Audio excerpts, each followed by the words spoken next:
Assalamualaikum warahmatullahi wabarakatuh. Eh, Baru pulang dari Sentul, masuk rumah kaget. Di dalam ada laron semua. Nah, ini saya ingin cerita sedikit tentang laron. Disimak ya. Ya, kita baru pulang dari Sentul.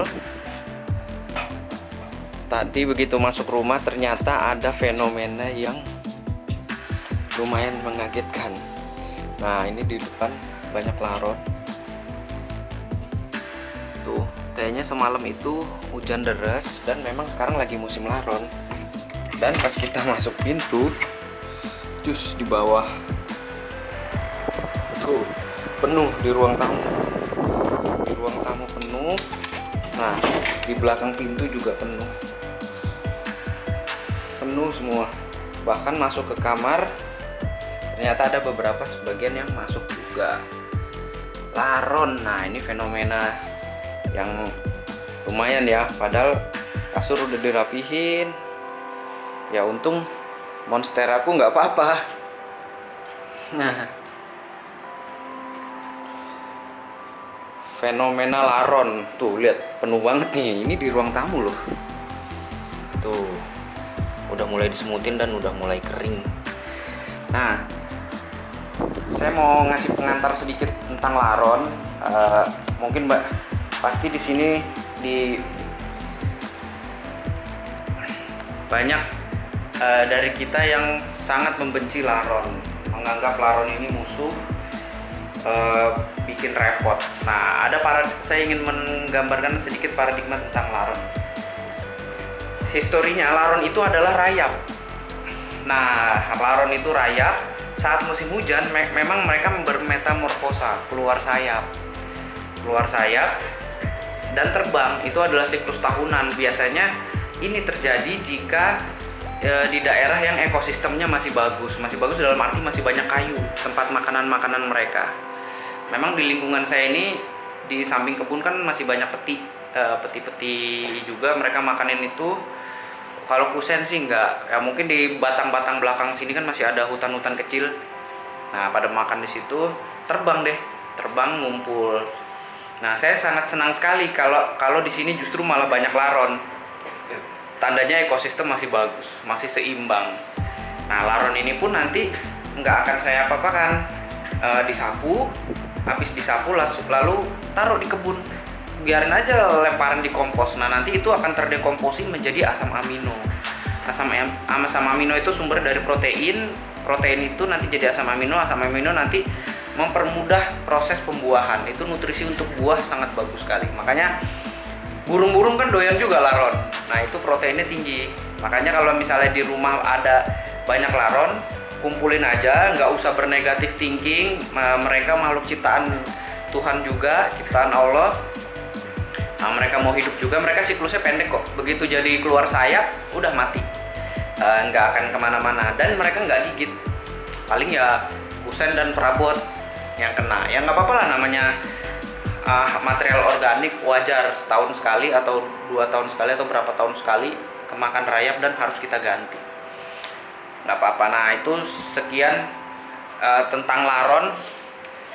Tapi untungnya saya khawatir sama monstera ini karena ditinggal semalam kan nggak ada yang nyepray. Seharusnya di spray pakai air. Ya, untungnya dia sudah mulai adaptasi karena ada matahari dari atas. Nah, sudah, itu sekian tentang laron. Asam amino bisa disapu, taruh aja di kebun atau dikubur di samping batang juga bisa. Nah, itu laron. Nah, ini laronnya udah saya kumpulin semua, tinggal kita sapu ke pengki. Awas, jangan masuk, nggak boleh masuk. Kita sapuin dulu ya, biar pengki. Nah, ini udah kita kumpulin nih di pengki, dapat banyak tuh. Mau kita buang ke kebun.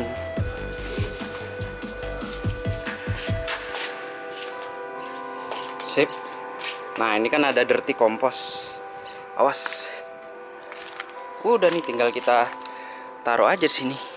Nah, itu udah. Ntar bakal jadi nutrisi di kompos. Hup.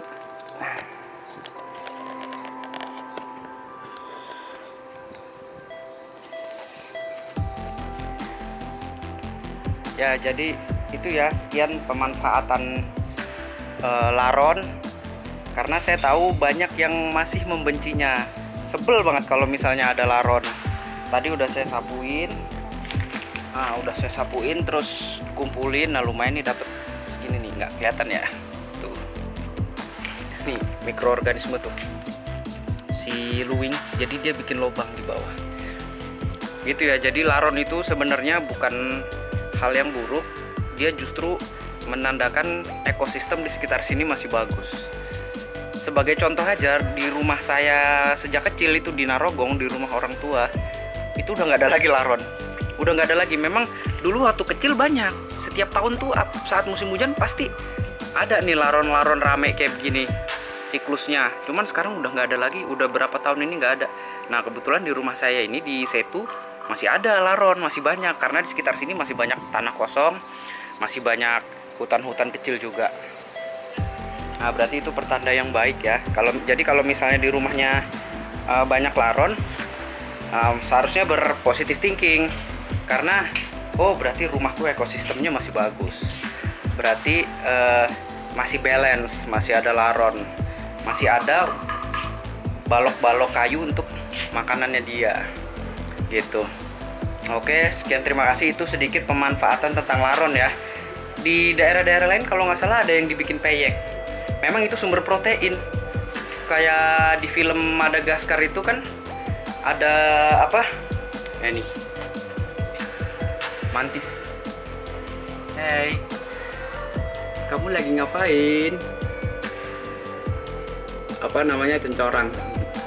Nah, di berbagai daerah pun masih banyak yang memanfaatkan laron sebagai peyek, sumber protein. Oh ya, di film Madagaskar itu kan diajarin Lion King, lupa saya, film kartun untuk anak itu. Jadi macan itu nggak boleh memangsa rusa, tapi mereka malah vegetarian, makannya laron sama rayap. Nah, itu sumber protein juga. Dan kalau untuk tanaman, dia menjadi asam amino, sehingga itu bagus untuk proses pembuahan. Gitu ya, itu sekian tentang laron. Terima kasih. Assalamualaikum warahmatullahi wabarakatuh.